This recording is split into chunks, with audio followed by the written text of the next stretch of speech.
Et c'est à ce moment-là que Malone Lam entre en scène avec la phase la plus machiavélique du plan. Se faisant passer pour un autre expert en sécurité, il contacte Genesis de nouveau et lui fait croire qu'il doit installer rapidement un logiciel pour renforcer la sécurité de son portefeuille.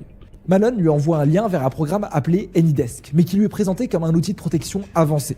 En gros, un moyen ultra sûr que aucune de ses crypto-monnaies ne soit jamais volée. Genesis, toujours paniqué, convaincu qu'il protège ses actifs, suit les instructions à la lettre. Il télécharge et installe le logiciel sans se douter une seconde ce qui se passe réellement.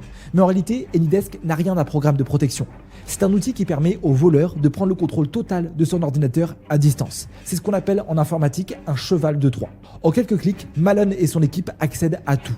Ses fichiers, ses mots de passe et surtout les clés privées de ses portefeuilles Bitcoin. Avec ces informations, le groupe sait qu'ils ont seulement quelques minutes pour agir. Alors, le plus rapidement possible, 4064 Bitcoin, soit environ 230 millions de dollars, sont transférés hors du portefeuille de Genesis vers des portefeuilles contrôlés par les voleurs.